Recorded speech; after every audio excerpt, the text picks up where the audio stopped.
Hello, everyone. I think we're just waiting to make sure that everybody's had a chance to enter the room. Fabulous. Well, hello and good evening. My name is Jason Linetsky, and as director of the Anderson Collection at Stanford University, it's my great pleasure to welcome you to this exciting conversation on the life and art of Sam Francis. I'm thrilled to be here, grateful to our guests, Gabrielle Selz and Jon Seed, and thankful to all of you joining us here tonight, especially given all that's happening in the world around us. Before we begin, I'd like to bring your attention to the live transcript button found at the bottom of your screen, down to the right. You can click on that button at any time during tonight's program to read the audio transcript in real time. I would also like to take a moment to share Stanford University's land acknowledgement, to recognize that Stanford sits on the ancestral land of the Muwekme Ohlone tribe. This land was and continues to be of great importance to the Ohlone people. Consistent with our values of community and inclusion, we have a responsibility to acknowledge, honor, and make visible the university's relationship to Native peoples. Considering where we are and the subject of our program, I think it's safe to say that many here tonight, myself included, enjoy thinking of Sam Francis as a hometown hero, born in San Mateo with longtime studios in Palo Alto, just down the road from Stanford's campus. When Hunk and Moo Anderson added Francis's work to their collection in 1969, a seminal year in which they acquired works by Nathan Oliveira, Richard Diebenkorn, Wayne Thiebaud, David Park, among others, they saw the artist as a groundbreaking and inventive Californian. In time, this association to place was reinforced through friendships and working relationships, most notably through the very special opportunity Moo had to work with Francis at the 3EP print studio in Palo Alto, and Putter had to work for the artist sorting photographs in his Santa Monica studio. And while the love of Sam Francis as a Californian does not wane, it is clearly part of the much larger story you will hear tonight. One that connects the East and West coasts, abstract expressionism, color field painting and Bay Area figuration, America and Europe and Asia, and highlights the importance of sustained relationships between artists, muses, and institutions. We're very fortunate to be joined by two incredibly creative and thoughtful speakers. Gabrielle Selz' most recent book, Light on Fire, The Art and Life of Sam Francis, published by the University of California Press, is the first comprehensive biography of the revered American painter. In it, Selz takes the reader on a fast-paced, cinematic-feeling journey through 7 decades of love, ambition, wanderlust, challenge, and achievement. Her writing is incredibly thoughtful, approachable, and deeply researched.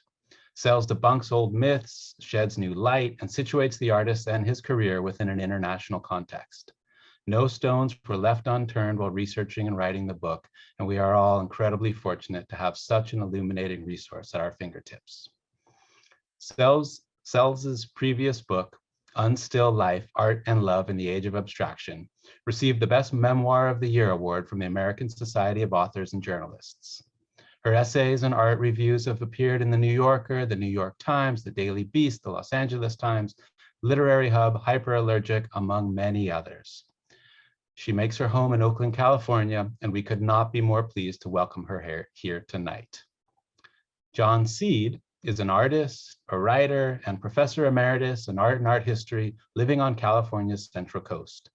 His life and art has been shaped by interactions with remarkable artists, including Nathan Oliveira, Jean-Michel Basquiat, and Richard Diebenkorn.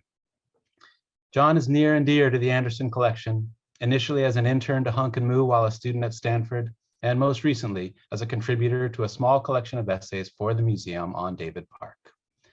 His books include My Art World, Recollections and Other Writings, and Disrupted Realism, Paintings for a Distracted World.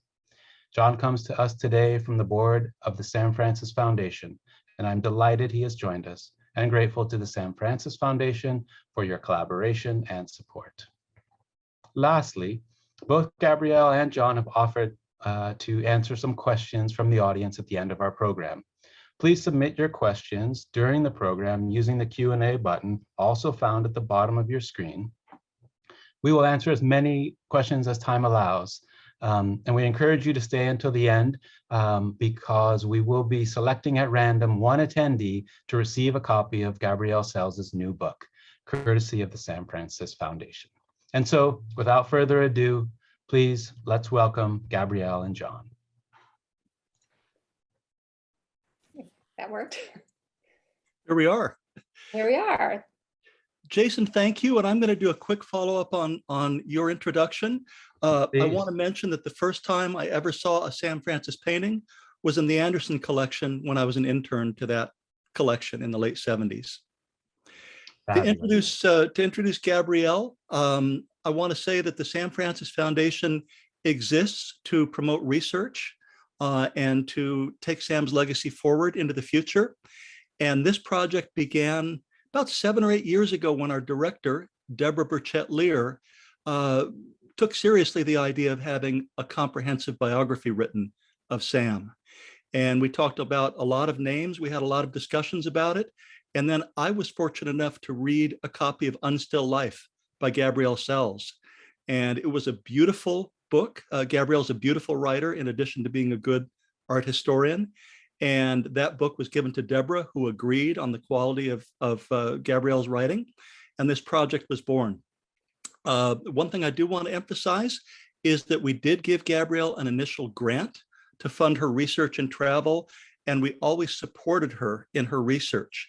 But she's editorially independent. The book is published by the UC Press, and the content and the points of view and the tone are all authentically Gabrielle's, with the Sam Francis Foundation standing on the sidelines and applauding. So with that, Gabrielle, you feel ready to start? Yeah, I do. Thank you, Jon and Jason and everybody at the Anderson Collection for doing this, and everybody who's listening, and especially in these really crazy and difficult times. Thank you for being here. So should I start by sharing my screen, or? Get your screen up, and then I have an intro, and you can take it from there. Oh. Okay, this is the cover of the book.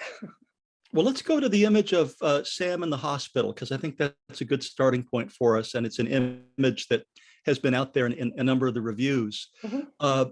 The story of Sam Francis, honestly, sometimes it reads like fiction because it was so fantastic and so dramatic. But people who've known Sam and known his reputation, people who've written about Sam, have always talked about the alleged fact that his career began after a crash, after he crashed an airplane while training to be an Air Force pilot. And that has been part of his reputation and more. Well, Gabrielle had been doing research on Sam for nearly a year and had a pretty substantial manuscript. And the Sam Francis Foundation was able to, representing Sam's estate, was able to obtain his Air Force records for the very, very first time, which were sent to Gabrielle. And when Gabrielle got the records, and when she began to look into the true nature of his illness, what put him in the hospital, it dramatically changed the Sam Francis story. And Gabrielle, I think that's the place to start, what you learned and how that changed the image of Sam. Right. So they got hold of the medical records from his third hospital that he was sent to. And that would have been by 1944, end of 1944, 1945. So everyone believed that Sam, and Sam told everyone, and I mean everyone, every art historian, every wife, every girlfriend, every doctor, every studio assistant, every child, that he had been in a plane crash. And so that's what everybody believed. That's what was written about, that he was in the hospital for a long time, which indeed he was. And that's what I believed. I grew up, my father, and I'll go back a slide or two. This is a picture of, I don't know if they can see the image on the Sam Francis on the, hang on. Over on the right. That's the Sam Francis behind my dad. This is my dad's third wedding. This is my first introduction to the art of Sam Francis. It was in 1972. So I grew up with stories of this man who crashed his plane and then rose up to, become this painter of the heavens. Sorry, my slides are not moving. Oh, okay. So when I was struggling with the manuscript. It was actually only a proposal at that point. I was struggling with my notes. I was trying to understand what had happened to Sam, and every story I heard about and read about was slightly different. One said he, was in a strange twist. The other said he was injured in battle. Another story he said was that his plane went down in a fiery crash. And so that was really confusing for me. And then I talked to a bunch of doctors because he also said he had tuberculosis, spinal tuberculosis, and I couldn't really make the connection to a plane crash and spinal tuberculosis. And just to pause and say, I grew up with a mother who had tuberculosis, so I know a fair bit about tuberculosis and how you get it. You usually get it, it's a pulmonary infection, so you get it through your lungs. You don't get it from a plane crash, just like you don't get cancer from a car accident. So I couldn't really understand the story. And then we got these hospital records. And in the hospital records, it was revealed that he never had a plane crash. There was no plane accident. There was no burning, plane in the Arizona desert, as he had suggested. And so, that was very complicated for me, because on the one hand, I felt like I couldn't trust anything Sam said. And also it was really interesting because it made me realize he was a fabulist. So as a character, it was really fascinating to me. And I also then really wanted to understand why he would create this mythology and what that mythology really meant to him and to his art. So that was like my starting point, I think, when the book really took off for me. So I'm going to back up and then tell you how, back up to Sam's childhood and then get to that point and why he created this myth. He was born in San Mateo in 1923, actually, that's a typo. And he had an idyllic childhood. His dad was a mathematician, his mother was a housewife and a bit of a Francophile, and played the piano. So he had this idyllic childhood until 1936, actually 1935. In 1935, his family was vacationing down in Southern California in Santa Monica when his mom got sick. And she ended up going to the hospital, and it was revealed that she had a heart condition. And because it was the middle of the Depression, his father didn't want to lose his teaching job. He was teaching math. And so the family left her. The boys had to go back to school, and they went back. And she died a few days later of another heart attack. And so Sam never saw his mother again. And then to compound that trauma, 6 months later, a little boy, Sam's best friend named Roy Powers, brought a pistol to school. The gun, he believed, was broken, and they all tried to experiment with firing this gun, and indeed it would not go off. And the gun was handed to Sam, and it was handed to him flat, and he said he didn't know if he accidentally pulled the trigger or if it went off by accident, but the gun did indeed go off, and the bullet entered Roy Powers and killed him. And so there was an inquest. Sam was, of course, not responsible, and it wasn't his fault, but he was really burdened by this guilt and this real clear distinction in his life between life and death. And his Gabrielle, father. Can you hear me? Okay. Yeah. What age did Sam was the gun incident? Was he 12 years old? He was 12. Yeah, he was 12. Sorry, he was 12. He turned 13 that summer, and his dad took him and his brother from California. He drove them across America in the hottest summer in recorded history, in the Dust Bowl, without air conditioning, to the East Coast, where they took a boat to Newfoundland. His father was from Newfoundland, and they stayed in a little town called Broad Cove on the Avalon Peninsula, right off this area called Iceberg Alley, where you can literally see icebergs floating by. And that summer was an incredible experience to Sam. It sort of set in place this wanderlust and this desire to keep moving. And especially when things were difficult or he was stuck in his life, he would move and travel to generate new visions and new experiences.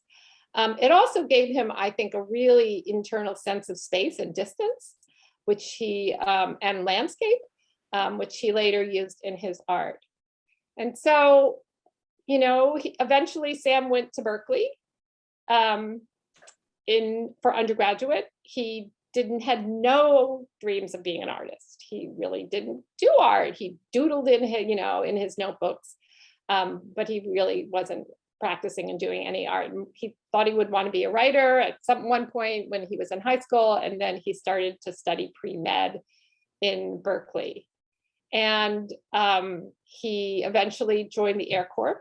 It was World War II, and he didn't want to be drafted. He wanted to make a choice in his future, and so he joined the Air Corps. And this was when he started to get really sick.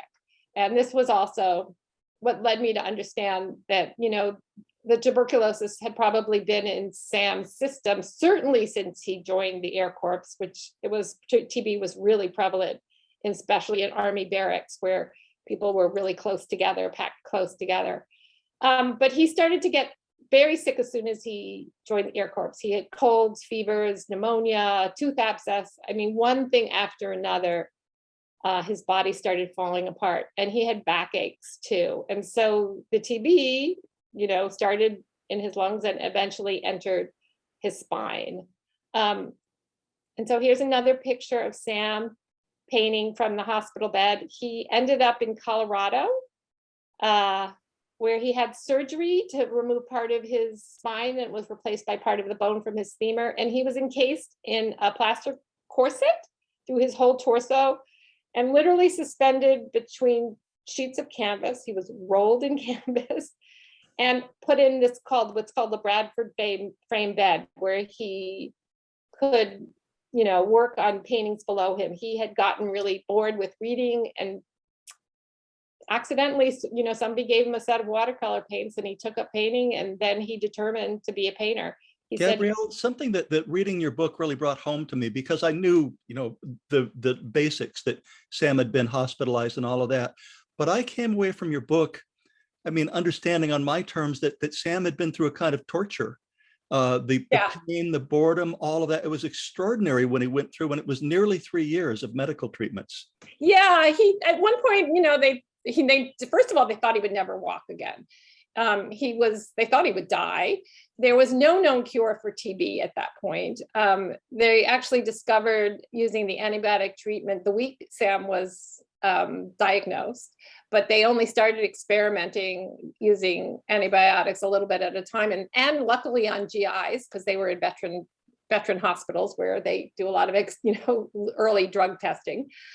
So he was eventually given antibiotics, but he was isolated. He was immobile, and he became very depressed. At one point before his TB diagnosis, he was given a psych evaluation to see if he wanted to get out of the war and just didn't want to fight. And in that psych evaluation, he revealed that he believed that he had the pain in his back because he connected that wound with the wound that entered Roy Powers. So the bullet entered Roy Powers in the stomach and went out of his spine. And so Sam connected his wound with Roy's wound. And in a way, he felt his pain was deserved and that he needed to carry this wound through his life. So he was given morphine, he hallucinated, it was a really difficult time until he started to paint. He had no sense of time either. He said he didn't know what day it was. The only day he knew was the day he began to paint. And that was the day he started to feel better. And so from that moment on, life, death, and painting became intrinsically linked in his life. And that would be both a good and a bad thing at the end of his life. That was something that came back to haunt him. Gabrielle, what was the period when, I know he had to be in San Francisco when David Park brought him paintings? Was that after Colorado? Yeah, that was when he got to Fort Miley. These photos were taken at Fort Miley. There was the window out looking at San Francisco. So these were taken after Fort Miley. The painter David Park heard about Sam, this injured GI. David Park was visiting injured GIs, but he took a real shine to Sam, as Sam did to him. And David Park was the first professional artist Sam had ever met. So Sam said that he was sort of like the personification of brotherly love. Sam called him a beacon of light. And at one point, Park brought in 3 paintings for Sam to be with overnight: a Paul Klee, a Moreau, and a Picasso, which he borrowed from Charlotte Mack. And so Sam was able to have, can you imagine? The insurance now would be astounding, but he was able to sit with these paintings and study them overnight. And I think part of the empathy must have been, I mean, David Park had a very serious back injury. Yeah, his spine had been nearly crushed in Emeryville when he worked at a cable company during the war. Yeah. So he was always in pain himself. And I'm sure he could empathize with Sam that way. Yeah. And he also, yes, that was one of the things. And he also had a brother who was had gotten ill during the war, far from home, and no one was able to visit him. So yeah, their relationship didn't last after this incident, this time in the hospital, but it was really profound for Sam. And David Park jury to show that Sam had submitted early canvases to, so Sam was reaching out, to the outside world from the hospital. And they were shown. David Park got his students to bring in paints and brushes to Sam in his hospital bed. So it was profoundly, beneficial to Sam and really healing. He actually, I mean, you can see it in the picture. He turns his hospital room into a studio, and the nurses were saving egg yolks for him so he can mix them up with his paint. So it was an amazing period of time. And, and he was also very self-taught.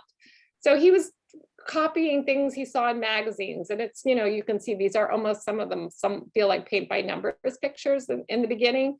But he very swiftly moved through very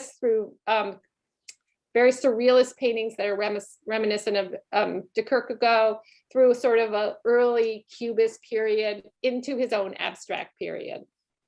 And then he enters Berkeley. He returns to Berkeley. He gets married to his childhood sweetheart, Vera. I should say here that Sam was married 5 times, so there are a lot of wives. But he gets married to his childhood sweetheart, returns to Berkeley, this time in art, and within 3 years has completed his BA and his master's.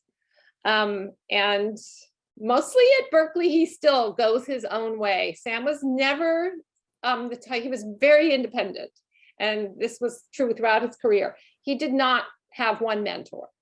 So he picked up bits and pieces from a lot of different influences. And I think this painting, John, it's for Fred. This was a painting done towards the end of his time at Berkeley. And you can see— for Fred Martin that he made this? Yeah, for Fred Martin. Fred Martin is still around. And he studied with Edward Dugmore, some of the kind of the lozengey quality of early Francis, something he shared with Dugmore. So he was beginning to, study with and hang out with painters. Yes, he did. And he was friends with J. DeFeo. He studied with Edward Courbet, which you can see the atmospheric quality of the painting here. And later on, the White series has a very, Courbet was in 49, was doing very similar atmospheric paintings. This, you can see the influence, obviously, of Rothko with the rectangular shapes. And also, Clifford Still, who was teaching over across the bay, where Sam would go over and haunt the Art Institute over there, which was the School of Fine Arts. And then, and then there's the influence of Courbet. And then there's that cellular shape that was very much Sam's early style, the dappled, my father used to call it corpuscular shapes that are the red of the area is full of.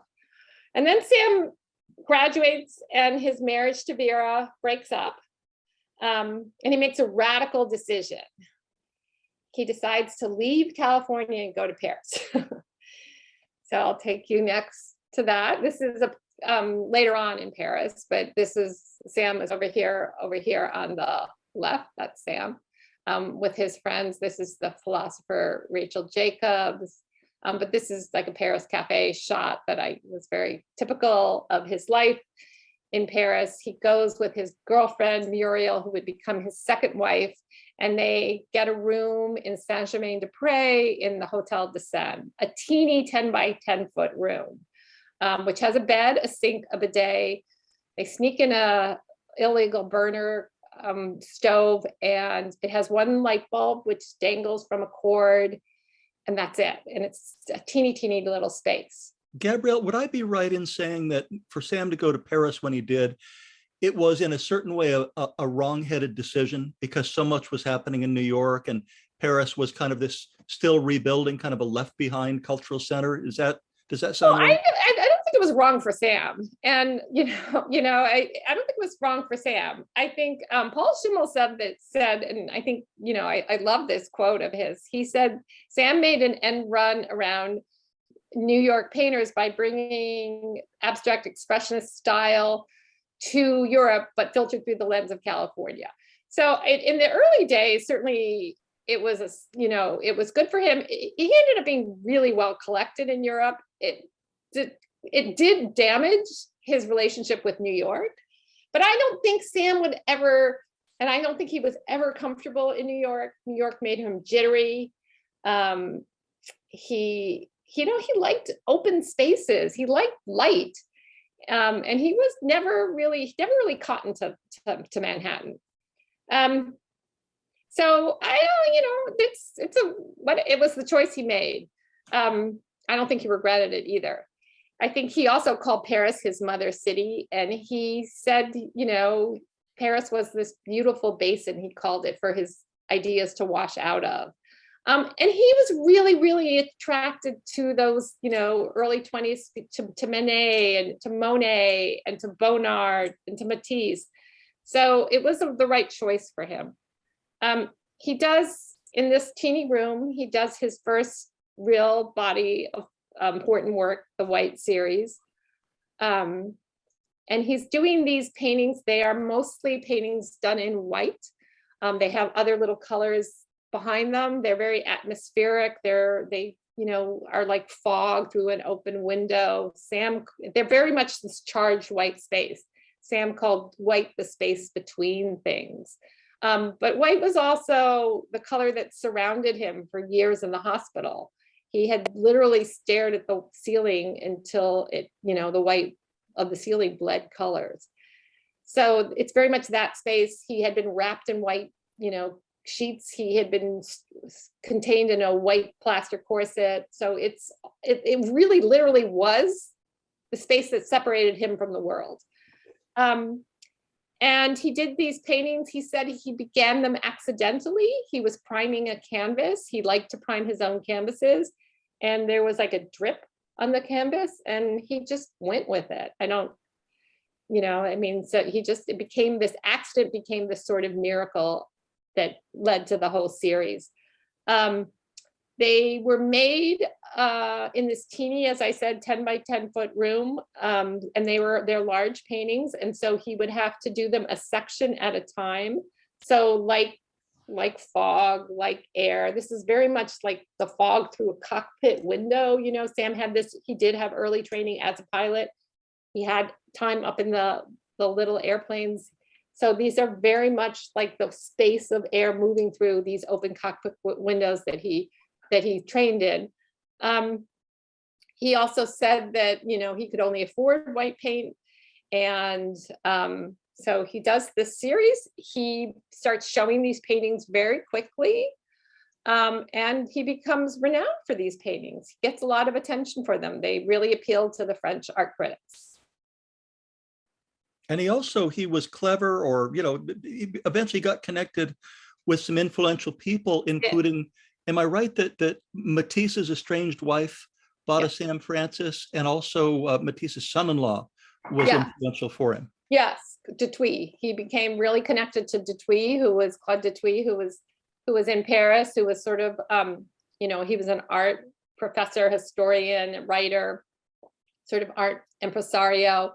And Dutuy had spent time during World War II in America, and so knew what it was like to be isolated from his home country. And he really gathered this sort of group of expats around him. And they were, Al Held was one of the group, the Canadian Jean-Paul Riopel, later Joan Mitchell, who Sam had a very long-lasting connection and friendship with Mitchell, and their work had a dialogue.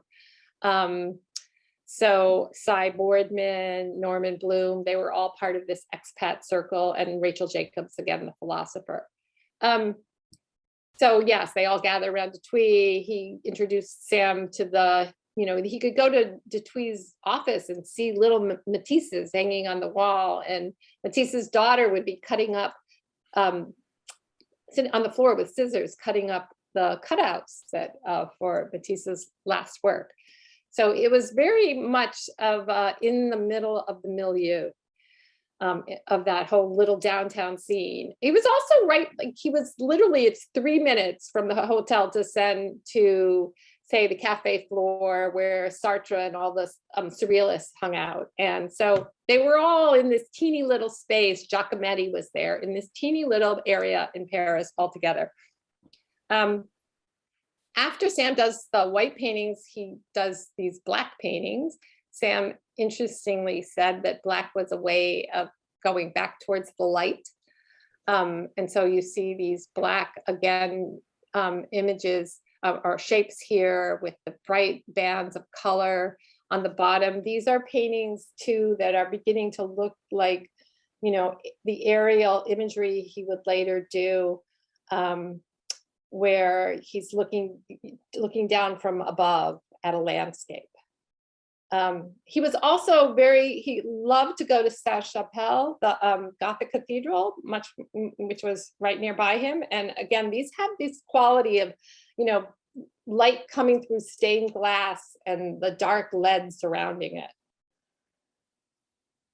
And here's a picture of Sam I love this photograph, very Paris, with his Muriel, who was his second wife, in Paris in 1955, right about the time he did this painting, Red and Red, which is at the Anderson collection in the Stanford, and I think it's up right now.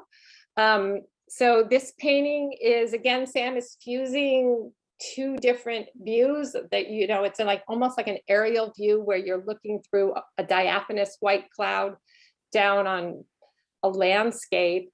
But it also looks like a vertical view, almost like a cross section of strata of earth, or even, blood cells. So he starts working with pretty much one color at a time.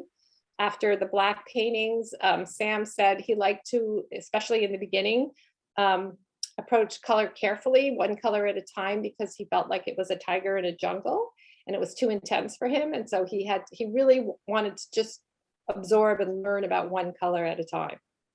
And in this painting too, you see it's almost like it begins to curl up. There's a hint, like with the black and the white curling up at the end, of a space beyond this colored surface. And Sam's paintings are all about, what you're looking at, but also a continuum of space that's going on beyond, on either side, and below the surface. This is in Lovely Blueness. It's one of my favorite paintings. Sam had gone back to America at this point in 1954, married Muriel, gone back and visited New York and got in a gallery there. He had a hard time. This is what you alluded to, integrating in this trip in New York, because New York was then trying to, and proclaiming itself as the art capital of the world and usurping Paris. And when Sam arrived in New York, they didn't know what to do with him. Was he an East Coaster or a West Coaster? Was he, he had this reputation already in Europe. So was he American or was he European? So they really didn't know how to place him. And he felt like a bit of an outsider. So he then returns to Paris. And for the first time, he flew over the Pacific before he had just taken the boat. So he flew over in a transatlantic flight, a Pan Am flight, and was able to look at the water and the land masses. So this painting in Lovely Blueness is definitely sort of a metaphorical landscape, but it's also, Sam is really ambitious and wanted to do more architectural paintings, and this will lead into his Basel mural triptych. He wanted to paint big paintings, murals that were part of buildings, and he's using the blue. Sam identified with the color blue, but he's using the blue sort of to bridge the space. And this is, there's a line in a Hollander poem called In Lovely Blueness. He's using the blue to bridge the space between heaven and earth, man and God, life and death. And the blue is that bridge between earth and heaven. And in this painting, the blue is held in check and tethered to the earth by gold and orange colors and pink colors on the side. It's a beautiful, beautiful, beautiful work. Oh, sorry, we're not supposed to go there. And from here, Sam does the Basel mural triptych, which I think you've written about, Jon. And I'll just give a little plug for it for anyone who's in Southern California. It has its own room at the Norton Simon Museum. 2 of the original panels are there, and the 3rd panel, which would be on the right, is only partial because it was damaged many, many years later. And we had this crazy idea, which I probably shouldn't even say it, but I'll just put it out there. We've wondered if maybe digitally we could recreate that 3rd panel for Sam's 100th birthday. But that's a crazy idea. Yeah. It's been done with a Rothko painting. It's been digitally restored. But at any rate, it's just I didn't know that. That would be amazing. So yeah, my book cover is actually that. So this part, right, the dark part behind Sam, it's the Basel mural, it's the part that was destroyed. And this is a color that, we were able to digitally put back in. Well, there you go. Cover. But anyways, it's a magnificent work. It is. Good reason. There's many other good reasons to go to the Norton Simon, but that's how I ended up on the Sam Francis Foundation board. Is I saw this painting and wrote about it, and everything took off from there because I think it's the best abstract expressionist painting in Southern California, maybe in all of California. It's incredible. It is, and it pulls you really like from through galleries away into the room. It's just very much, Walter Hopps called it a living thing. And I want to say too, I don't want to give away Gabby's book, but her book opens in a scene where he's working on this painting and something very dramatic happens. There, I left out the details, but it's a great opening to the. Well, I mean, yeah, we can tell the opening. The painting fell on Sam and trapped him underneath when he was working on it, and he had to hold it aloft to save it. He felt like he was born to paint this painting, but this was the painting. This is a black and white installation shop of where it was in Basel, and it was at the top of this staircase. And he felt like he wanted, this was painting. He was like, he wanted to be the wind in the sails for this painting. Gabby, the man who commissioned this, was this the collector who said, if you're crazy enough to paint something so big, you're crazy enough to buy it? Well, Rudlinger said that about a different painting, okay, Deep Orange and Black. He said that about Deep Orange and Black. It was a huge painting that Sam did a number of, like 2 years before this, or maybe a year before this. And that Rudlinger said, if you're crazy enough to paint such a big painting, I'll be crazy enough to buy it. Sam was really good at making connections, especially with Europeans like Rudlinger and Eberhard Kornfeld. And they were really powerful men in the art world who helped support his career. Franz Meyer was his benefactor.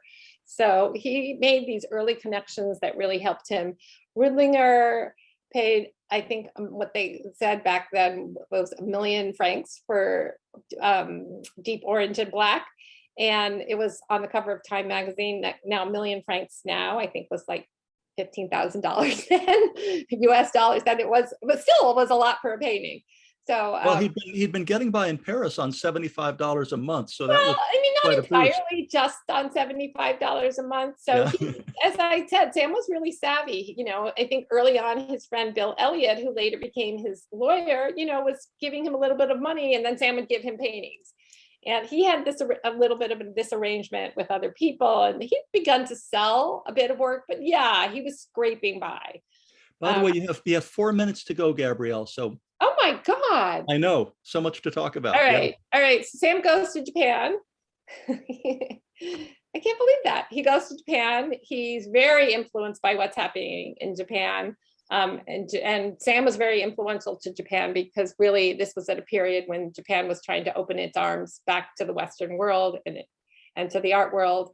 And Sam was sort of right there and came into Japan, and he had a lot of renown in Japan. This is when he paints the Tokyo mural in Japan. I'm going to whip through some pictures. But Japan really influences his style. So the white in Sam's paintings becomes very dominant. And his paintings, his colors really open up to embrace white as a center form. Here are, the white is almost like a waterfall. It's a very charged surface. Some people call it ma, which is sort of like the pause in a line of music, or the breath in a piece of music, or a line of poetry.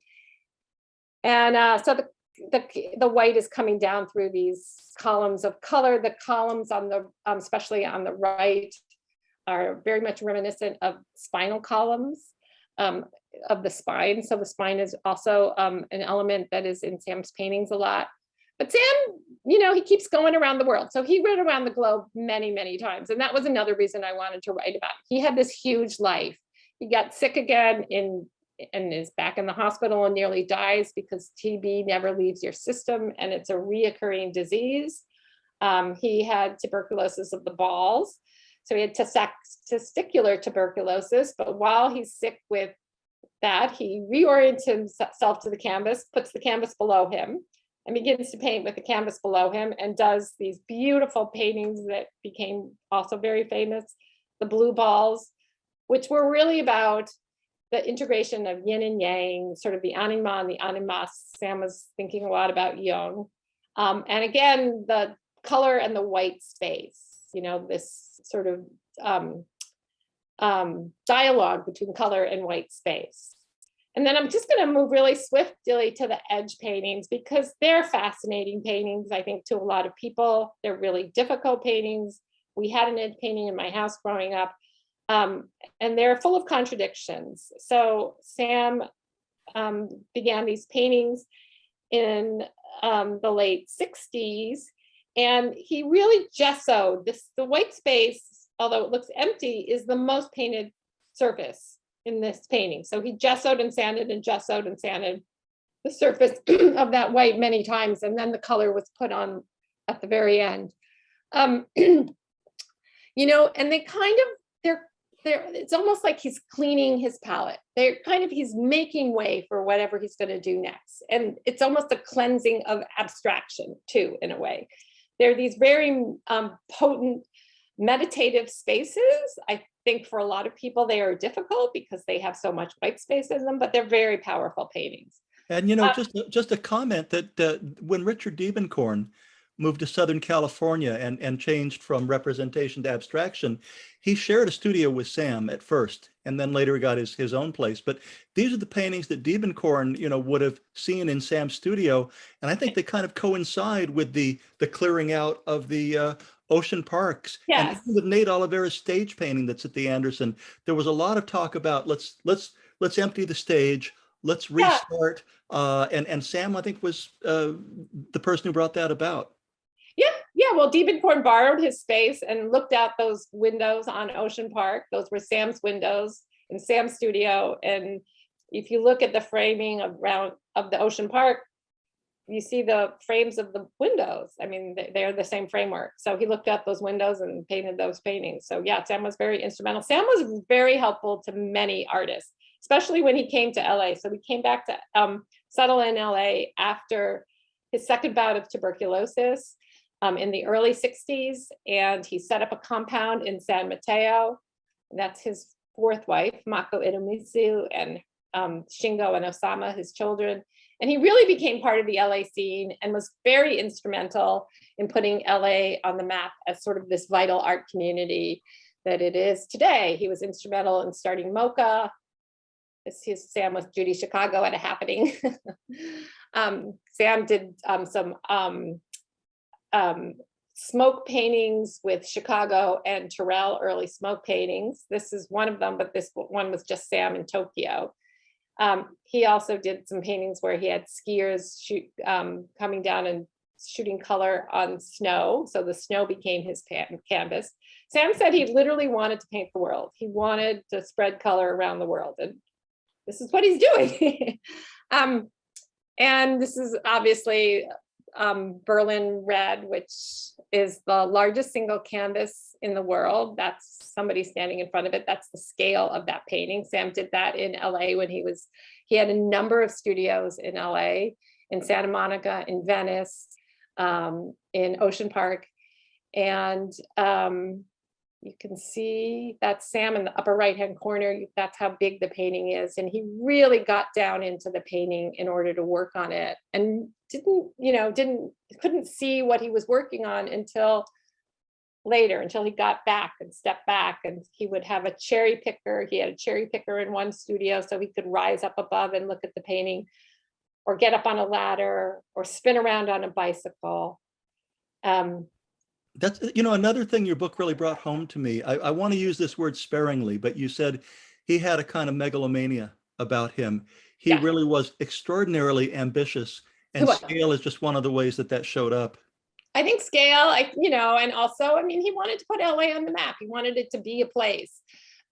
He wanted to be, he wanted to have his own museum. He started a wind turbine company. He was philanthropic, but he was, he wanted to be the center. He said, the center of the painting, when he did the white paintings, the edge paintings, he said the center of the painting is reserved for you. But he also said to his friend Elaine, I also mean me, because I'm in the center of that painting too. And when he came back after the edge paintings, he started doing, this is also in the Anderson collection, Beau Borg, these really, this series, we call them the Matrix series, but they're very grid paintings, and they're really kind of interesting because they have this form, this very structural form. And then within that structural form is this very chaotic freedom and color. So he's sort of marrying, structure and chaos. And on that note, I think we have to go. I think we have the Anderson people are ready to field some questions for you, Gabrielle. Oh no, don't be. I think everyone's going to run and read the book now because you just scratched the surface. That's the way it should be.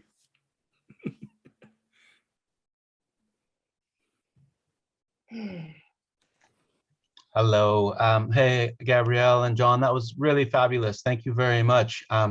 It's been really inspiring to hear about all of these works and these paintings, and Sam sort of traveling and coming and going. And at the end, you were talking about sort of this immense scale at which Sam works or worked. And I wonder too, and I'd like to invite everybody in the audience to think up some questions, and please submit those using the Q&A at the bottom of your panel there.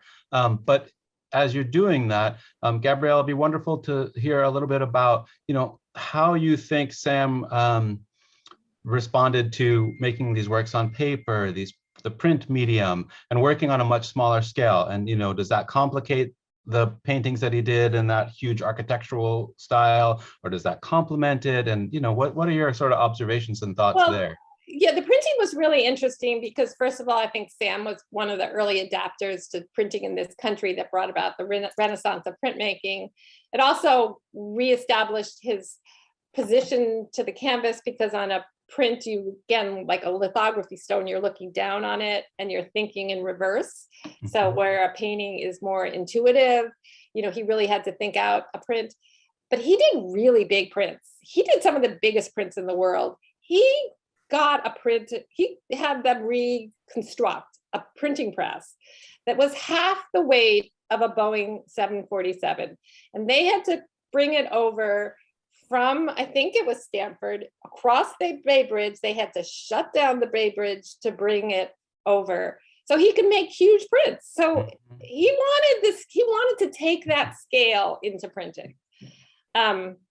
Yeah, so he was very ambitious, and he wanted such a big press because he wanted, as he said, to get inside it, to get inside it. The way he got inside and onto a canvas. When he worked on a canvas, he would step, especially after he started putting it on the ground and gessoing it, he would step onto it. He would lay it down on the floor. And when he was doing the matrix paintings, he would, do these track marks of water and then fling color, these luminous bands of color into them. So he really wanted to inhabit the press in the same way. But he also, he started the litho shop so he could print all the time. He loved printing. Wasn't there a great series of self-portraits as well? Yeah, I had one up here. Yes, and the self-portraits were really, again, fascinating because he puts, and that's what I was saying about the edge painting. He said the space at the center is reserved for you. He takes his little round head and he puts it right in the center of the canvas. So that white space is then inhabited with Sam. And they're strange depth masks. There's some of them are very grotesque. And yet they're done with this beautiful, lyrical, colorful hand. So he's kind of marrying Beauty and the Beast in these really strange pictures. There's one question that did come in from a guest, and that is asking about Sam and whether or not he used studio assistants. He had a lot. That's a show we've been trying to develop. We've got a proposal to do a show all of Sam's assistants and artists who worked for Sam. And I think there's over 25 names on the list. Yeah. So Sam had studios in California, Paris. He had a space in Switzerland that he used, a carriage house, New York, Tokyo. Then he was up in Palo Alto. And then he was up in Point Reyes. And in each place, he had studio assistants. So he had many studio assistants, many. And he had printers, and then he had, people who would prepare the canvas. And some of them were there for 20 years, 20 plus years. I mean, they were Palo Alto. He was very, very close to Paula Kirkeby. Yes. Who, of course, was a close friend to Moo Anderson and to Nate Oliveira. And they did business together. They were involved in artist books together. So it was all part of the social milieu of Palo Alto. Ed Boucher was Sam's assistant for a very short period of time. I think he worked in the garden. So Ed said Sam brought class to the whole enterprise of being an artist. So. Fabulous. There's another question from the audience asking you to speak a little bit about the philosophical context in Paris that was different from what Francis could find in the States in the 1940s and 50s. They go on to say, was he associated with Breton and the Surrealists? And maybe in relation to them, how did he understand ideas of automatism and authorial presence? I think Sam wrote home that he was living in Sartre's full sphere of influence. So I think that what was, made an impression on him was the existentialists, a little bit of feminology, and Bergson's idea of time and space. I think Sam was more interested in cosmology and time and space than he was in philosophy. And I don't think I think philosophers maybe use his work to represent their ideas, but I don't think Sam was representing philosophical ideas in his artwork. I think he was really doing his own thing. So I would say that was true. He read a lot of the Surrealist poets. He did not collect Surrealist art. He had been really influenced by early on in the hospital by Surrealist art, and he was definitely influenced by Gorky. But he went through that period, and then he was doing his own thing. Thank you. Another question from the audience is asking about how long Sam typically took to create many of the works and the large pieces that you show. The questioner says they often look so spontaneous and even instantaneous. Was that? I think some of them were done in a night or two. And, the later ones, the Matrix ones in his studio, his earlier works, in the Paris works took a lot longer to paint, and he would work on those for months at a time. But he would work on multiple canvases at a time, even in Paris. The photograph, John, behind you, is that a studio where is that studio? Do you know, either of you? And and also, just talking about the process and the scale of these works, Can you talk a little bit about the materials or tools that he would use to accomplish such, Sam used large everything. scale? Some paintings have oil and acrylic. In the end of the 1950s, he started using what he called plastic materials, which was acrylic paint. But he would use watercolors with oil paints. He had one of his studio assistants actually patented all of Sam's own colors and paints for him. So Sam had his own color palette, and this was in the 60s. Dan Citron did this for him. So that's why, you have his colors are so easily recognizable and understood, and unique. He used Japanese brushes, but he also, later on squeezed and dripped and flung and poked and whatever. He used whatever he, was at hand. And from the very beginning, he gessoed his own canvases. He loved the process of gessoing a canvas. So he used rabbit's hide glue in the gesso when he gessoed his canvases. Okay. There's a really interesting book that Deborah Buchart-Lear did on the artist's materials for the Getty that really talks in detail about Sam's materials and the tools he used. No, that's fabulous. I wonder too, there's a related question that sort of just came in, which is asking, in some of the photos you shared, we got to see Sam in his studio and sort of standing on works wearing these socks. Talk about the socks. Yeah, so he liked to paint in his underwear. Okay. This is somebody who learned to paint in a hospital bed, wearing a hospital gown. He liked to paint as unencumbered as possible. It's also why he liked to paint into his boxers. And his socks. And one of the jobs of the studio assistants was to change his socks, because he would get, the canvas was this pure white surface, and he was walking over this pure white continent in his sock feet. So he wanted them to be clean. He once sold a pair of his painted underwear to somebody who wanted to buy a Sam Francis and couldn't afford a real painting. So yeah. That's great. No, that's fabulous. I mean, he clearly comes across as a really interesting person and a real character, right? And as somebody who was really colorful. Sam was driven by desire. He said, "What do I like most about myself? I like my desire most of all." Okay. And or the fact that I desire, which goes to the megalomania a little bit, but because it was desire for new places and new studios and new countries and new women and new homes. So it could be, I think, very difficult to people around him, but it drove his art practice, and it allowed him to really bring in mutant and different strains. So, he brought in this whole thread of what was happening in Japan, and he brought in this whole thread of what was happening in Europe, and what was happening in America. And so I think of Sam as a bridge between cultures, styles of art, and countries, and, a synthesizer of many different styles. And Gabrielle's book, it's the first book to bring all of that together. I mean, it reads almost like fiction, because in some places it's so fantastic. But he had such an amazing life. I mean, yeah, a lot of artists go into the studio and their life is a very interior life in the studio. And Sam had that a little bit, but he had this big, huge exterior life too, and which he made a film on Jung. He produced a film on Jung. He started a holistic medical research center. He was just really engaged in the world in a big way, and I found that really interesting. And how did that connect to his art? And the art was like the place where he could, retreat to the sanctity of this white canvas and, work out the chaos that he created in his life, because he would create an extraordinary amount of chaos in his life.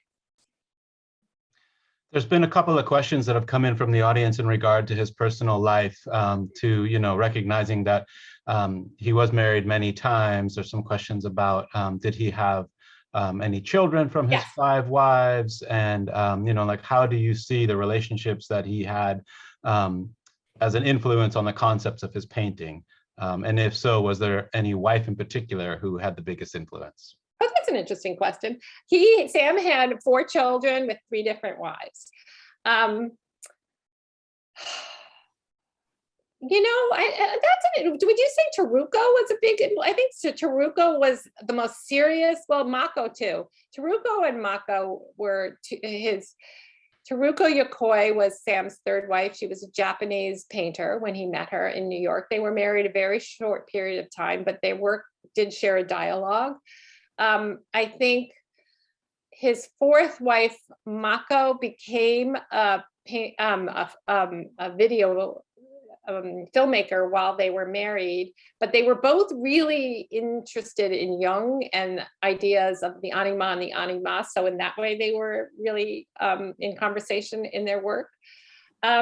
His last wife, Margaret Smith, was a painter.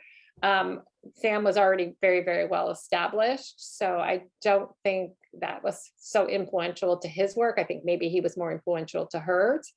I don't think Sam chose to relationships with women who were going to be competitive with him as creators. Mm-hmm. So I think he preferred bohemian women, but maybe not women who were really going to usurp him or upstage him.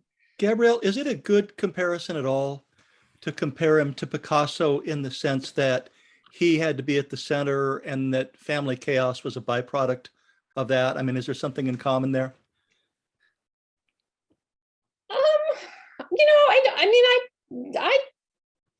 They were both married. My father was married 5 times. So I think there is a mid-20th century male character that Sam was very much a part of, a personification of. So was my dad, so was Picasso. And, my dad worshiped Picasso. And I think, women were very much on the sidelines of that life. I think Sam would have said he loved women, but he didn't place them in the center of his, painting was he was really married to painting. I think Muriel, his second wife, understood that his real relationship was with the canvas. And, he had kids, he provided for them financially, certainly gave them a lot of, he helped in terms of, he had lots of assistants around and people to take care of them, but he wasn't that active a parent. And there was, they suffered from it, I think. He was really interesting. I think he was loving, but he was, his head was in the clouds, so to speak. Somebody said he was having a conversation with God. So, his daughter, Kaya, said, she told me this quote, and I thought it was so perfect. She said that Sam was like a fish. You were always trying to grab hold of him, and he would just slip from your hands. And I think that was the relationship he had with his wives, and that was the relationship he had with his kids. And that was painful. Well, I think we've learned a lot from you tonight. And I think that, you've shared a lot of new information with us and illuminated a lot of stories, and I think given me more reason to spend even more time with your new book. We've been delighted to have it, and have actually selected one of our attendees from the audience to receive a copy. And we will be following up with that individual via email. So we thank the San Francis Foundation for making that available too. Yeah, and I don't know if Jon or Gabrielle, you have any, final thoughts or parting words that you'd like to share. It's been a really amazing conversation, and I'm really grateful to you both. Do you have anything to say, Jon? Not every artist leaves behind a work, a life that merits a biography. Yeah. Sam did. Sam, yeah. It was overdue. And in a way, I'm surprised it took so long for a full biography of Sam to come out. But Gabrielle, you grabbed the brass ring, and it's an incredible book. I love the book so much. I've read it 3 times. Oh, good. Thank you. I guess the other thing that I want to say about Sam is his color, his surfaces are so beautiful. And I've been thinking a lot about this, that, you get stunned by the surfaces. They're so gorgeous, and you don't really think so much about the incredible intelligence and what's behind them, that the other layer. And Sam was always about what's on the edge, what's happening, what's continuing. You know, each painting is a continuation, and this is why he didn't edit. And there are, you know, people have talked about how many Sam Francis are, and he could have done a better job with editing, but he believed each painting led into the other, and they were all part of one story. And so there's this continuum that I think is really, really interesting in his work. You can really get lost in it. And it's a beautiful place to be lost. It's wonderful. Yeah, no, I agree 100%. And, you know, I would like to invite all of our attendees who are joining us virtually to come to the Anderson Collection at Stanford University and to see Sam's paintings in the galleries. As Gabrielle did mention, Red in Red is up currently. The Boberg painting, which is behind me, wherever it is over here, will be up by next week. And so we encourage you all to come and to spend time with these two remarkable paintings in and amongst the collection, and see those surfaces, you know, and see those materials and get a sense for them in their sort of true scale and in their quote unquote flesh. So Gabrielle, thank you so much for today, and for really bringing all this to our attention, for sharing the book. Jon, always wonderful. Thank you for being here to be the leader in this conversation together with Gabrielle. And we're delighted to have been able to host this program today. I want to thank everybody who attended, and I invite everybody to come and visit us at the museum. So thank you all so very much. Thank you. All right. Stay well, everybody. Until next time. Thank you very much. Hope to see you all in person soon. I hope so. Okay. Bye-bye. Bye. Thank you.